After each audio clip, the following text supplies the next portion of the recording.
महाराष्ट्र में 24 घंटे में कोरोना के 22,122 नए केस, 42,320 हुए ठीक। एक दिन में कोरोना से महाराष्ट्र में 361 मौतें, रिकवरी रेट 92% से ज्यादा। 24 घंटों में मुंबई में कोरोना के 1,057 केस, 48 की मौत। महाराष्ट्र में तेजी से घट रहे हैं कोरोना के मामले, 30 जून तक 4 चरणों में ढील दे सकती है उद्धव सरकार। प्री मॉनसून वर्क की वजह से मुंबई के 3 जंबो सेंटर्स में 1 जून तक मरीजों की भर्ती बंद। बीकेसी, दहिसर, मुलिंड कोरोना सेंटर्स के मरीजों को पहले ही दूसरे अस्पतालों में शिफ्ट किया जा चुका है। पुणे में कोरोना 19 और निमोनिया से पीड़ित 2 युवा भाइयों ने 22 घंटे के अंदर दम तोड़ दिया। कोरोना संक्रमित पिता भी उसी अस्पताल में है भर्ती। कोरोना इलाज में स्टेरॉइड के अधिक इस्तेमाल से बढ़ा है ब्लैक फंगस का खतरा। डायबिटीज के मरीजों को ज्यादा सावधानी की जरूरत। ब्लैक, व्हाइट, येलो फंगस पर स्वास्थ्य मंत्रालय का बड़ा बयान। शरीर के अलग अलग हिस्सों में पाए जाने की वजह से बदला है रंग। कोरोना और ब्लैक फंगस पर ग्रुप ऑफ मिनिस्टर्स की बैठक। स्वास्थ्य मंत्री डॉक्टर हर्षवर्धन ने बताया ब्लैक फंगस के कुल 5,424 केस।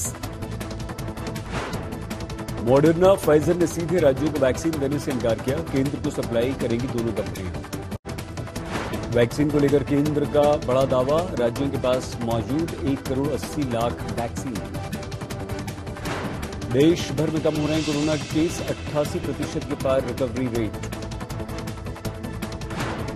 भारत में मौजूद कोरोना के खिलाफ फाइजर, ऑक्सफोर्ड, एस्ट्राजेनेका भी कारगर, 88% प्रभावी। महाराष्ट्र एटीएस के नए चीफ बने विनीत अग्रवाल, 1994 बैच के आईपीएस अधिकारी हैं। एटीएस चीफ रहे जयजीत सिंह को दिया गया ठाणे के नए कमिश्नर का पद।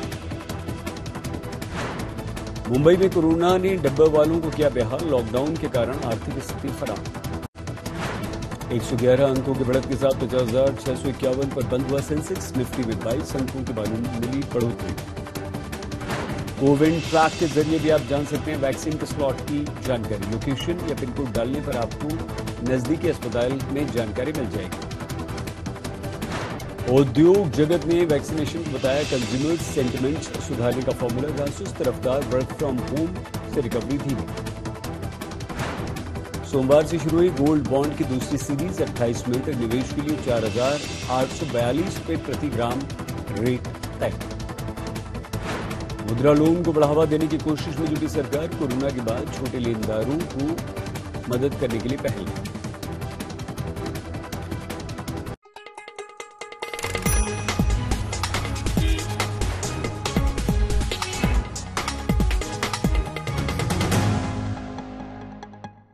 देश में कोरोना के केस लगातार कम हो रहे हैं। ऐसे में लॉकडाउन के कड़े नियमों से महाराष्ट्र के लोगों को छूट मिल सकती है। अनलॉकिंग पर अगले 4-5 दिन में फैसला होने की उम्मीद है।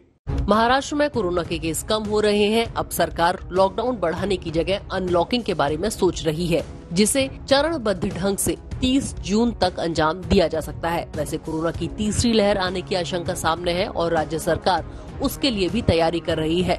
पर व्यापारी वर्ग राज्य सरकार से लगातार अनलॉकिंग की मांग कर रहा है।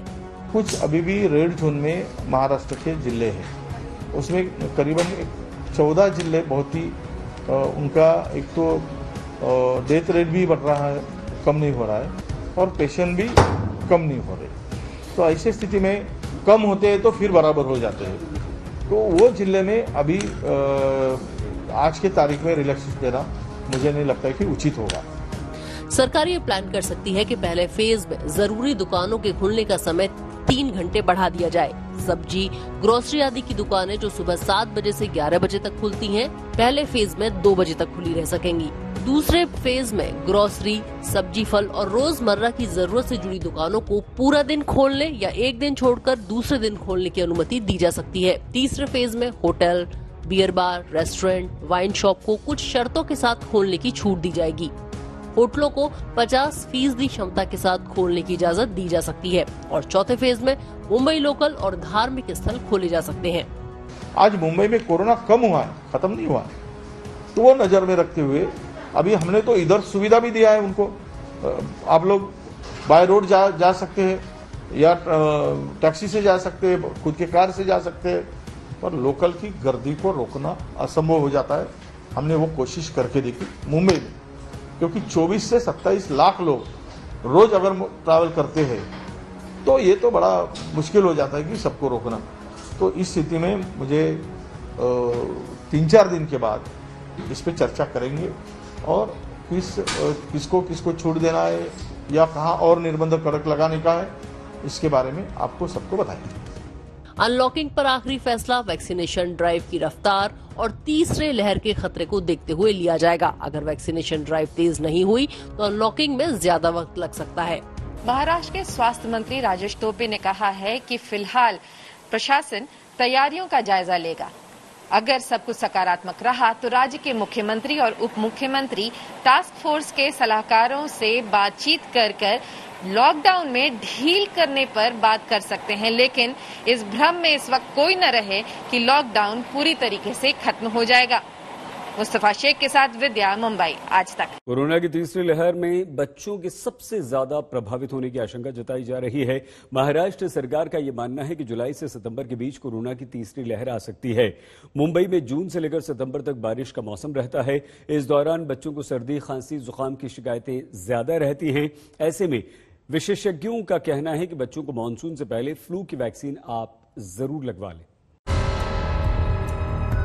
कोरोना के और मानसून में होने वाले फ्लू के लक्षण काफी हद तक एक जैसे ही होते हैं। ऐसे में महाराष्ट्र कोविड टास्क फोर्स के सदस्यों ने मुख्यमंत्री उद्धव ठाकरे से सिफारिश की है कि राज्य के सभी बच्चों को मानसून से पहले फ्लू का वैक्सीन लगवाया जाए, क्योंकि मानसून आने पर फ्लू के केस बढ़ेंगे। कोरोना और फ्लू दोनों के लक्षण एक जैसे होते हैं। ऐसे में पेरेंट्स को तनाव हो सकता है। इस पर मेडिकल एक्सपर्ट से हमने बात की। इन्फ्लुएंजा ये भी एक वायरस से होने वाली बीमारी है, जिसके काफ़ी सारे लक्षण कोविड बीमारी के जैसे ही होते हैं। कई बार बच्चों को ये पाया गया है कि कोविड के साथ में इन्फ्लुएंजा भी हो सकता है। तो इसके लिए जब बच्चे हमारे पास आते हैं बुखार या खांसी या सर्दी के साथ, तो कई बार ये तय करना मुश्किल है कि इसको इन्फ्लुएंजा है या फिर कोविड है। तो ऑब्वियसली इसके लिए हम RT-PCR और उस तरह के टेस्ट भेजते हैं। लेकिन इसमें एक फ़र्क यह है कि इन्फ्लुएंजा की वैक्सीन बच्चों में उपलब्ध है, इसलिए जितना हो सके सभी बच्चों को जो 6 महीने की उम्र से ज़्यादा है इन्फ्लुएंजा की वैक्सीन देना ज़रूरी है। इससे बच्चों को इन्फ्लुएंजा के अगेंस्ट काफ़ी सारा प्रोटेक्शन मिलता है। डॉक्टर सुरेश बिराजदार के मुताबिक 6 महीने से ऊपर के सभी बच्चों को फ्लू की वैक्सीन दी जानी चाहिए। डॉक्टरों का ये भी मानना है कि जिन बच्चों को सांस लेने से जुड़ी हुई और अस्थमा जैसी बीमारियां हैं, उन्हें फ्लू का वैक्सीन लगवाने से फायदा होगा। लेकिन ये न समझे कि इससे कोरोना से बचाव हो जाएगा। अखिल भारतीय बाल रोग तज्ञ की जो संस्था है, जिसे हम इंडियन एकेडमी ऑफ पीडियाट्रिक्स कहते हैं, उन्होंने गए 4-5 साल से हर बच्चे को और खास करके 5 साल से कम आयु के बच्चे को हर साल फ्लू का टीका लगाना आवश्यक समझा है और उसकी रिकमेंडेशन हमारे मेंबर्स को दी हुई है। अब ये भी समझना चाहिए कि फ्लू में बच्चे को खांसी, सर्दी, बुखार होता है, जो कि आज की तारीख में जो महामारी चल रही है कोविड-19, उससे मिलता जुलता है। लेकिन फ्लू का टीका लगाने से खाली फ्लू से हमको बच सकते हैं, हम बच्चे को कोविड से नहीं बचा सकते हैं। कोविड से बचाने के लिए बच्चे को कोविड का टीका लगाना जरूरी पड़ेगा और उसके लिए रिसर्च हो रही है। जब बच्चे लोग के लिए कोविड का टीका आ जाएगा, जब हम बच्चे को कोविड का टीका लगाएंगे, लेकिन तब तक हम बच्चे को खांसी, सर्दी, बुखार से, फ्लू से नहीं होने के लिए हम उसे फ्लू का टीका लगा के बचा सकते हैं। मेडिकल एक्सपर्ट्स के मुताबिक माँ बाप बच्चों के पीडियाट्रिशियन से सलाह लेकर उसे फ्लू का टीका लगवा सकते हैं। डॉक्टरों की ये भी सलाह है कि मॉनसून के दौरान अभिभावक बच्चों के हाइजीन का खास ख्याल रखें। फिलहाल मुख्यमंत्री ने कहा है कि वो टास्क फोर्स की सलाह पर गौर करेंगे। मुंबई से पंकज उपाध्याय के साथ आज तक ब्यूरो। महाराष्ट्र में वैक्सीन की कमी के चलते 18 से 44 साल तक की उम्र के लोगों के लिए वैक्सीनेशन बंद है। ऐसे में दक्षिण मुंबई का मसानी अस्पताल इस आयु वर्ग के लोगों के लिए उम्मीद की किरण बनकर उभरा, जो कुछ हाउसिंग सोसाइटीज में वैक्सीनेशन शुरू करेगा। यहां रहने वाले 18+ के लोग कोरोना की वैक्सीन आसानी से लगवा पाएंगे। दक्षिण मुंबई का मसानी अस्पताल जल्द ही सोसाइटियों और कंपनियों के लिए वैक्सीनेशन शुरू करेगा, जहां 18 से ऊपर की उम्र के लोग टीका लगवा सकेंगे। मसानी अस्पताल ने इसके लिए कुछ हाउसिंग सोसाइटियों और कॉर्पोरेट के साथ टाई अप किया है। जो हमारे आजू बाजू जो भी हाउसिंग सोसाइटीज हैं वो ऑलरेडी हमारे टच में थे, फिर उनके साथ हमने एक छोटा सा टाई अप किया और खास तरीके से जो हमारे 18+ वाले जो कैटेगरी हैं उनसे ज़्यादा हम वो कर रहे हैं। तो हाउसिंग सोसाइटी का जो 18+ वाला जो एज सेगमेंट है उसको उनको ज़्यादा बेनिफिट हो रहा है और वो आके यहाँ पे वैक्सीनेशन करा सकते हैं। मंगलवार को पहले दिन 300 लोगों को वैक्सीन की डोज दी जाएगी। अस्पताल ने अप्रैल में ही ऑर्डर प्लेस कर दिया था। मसानी अस्पताल को पुणे के सीरम इंस्टीट्यूट से 8000 डोज मिली थी। एक डोज के लिए करीब 850 से 900 रुपए चार्ज किए जाएंगे। ये कब तक चलेगा ये अभियान वैक्सीनेशन वाला, ये तो सीधे स्टॉक्स पे ही निर्भर करता है। अगर हमारे पास स्टॉक ज्यादा रहेगा, पर्याप्त मात्रा में रहेगा तो हम जरूर से इसको कर सकते हैं, लेकिन अभी शॉर्टेज है थोड़ा सा, अभी अगर अभाव है तो हमारे हिसाब से हम 1 हफ्ता तक तो चला सकते हैं। ये वैक्सीनेशन कोविन ऐप में वर्क प्लेस वैक्सीनेशन के रूप में दर्ज होंगे। अभी तक मुंबई में बीएमसी ही अस्पतालों को वैक्सीन दे रही थी, इसलिए उन पर बीएमसी के नियम लागू हो रहे थे। अब जब अस्पताल खुद ही वैक्सीन लगाने लगे हैं तो वो 18 से ऊपर के लोगों को वैक्सीन लगा सकते हैं, जिनके लिए सरकार की तरफ से वैक्सीनेशन बंद है। 18 to 44 के एज ग्रुप के लोगों को भी वैक्सीन दे सकते हैं। आपको बता दें कि गवर्नमेंट ने महाराष्ट्र की 18 to 44 के एज ग्रुप पर रिस्ट्रिक्शन लगाया, बट निजी अस्पतालों से ये वैक्सीनेशन आपको मिल सकती है। कैमरा पर्सन मंगेश आमरे के साथ मुस्तफा शेख, मुंबई, आज तक।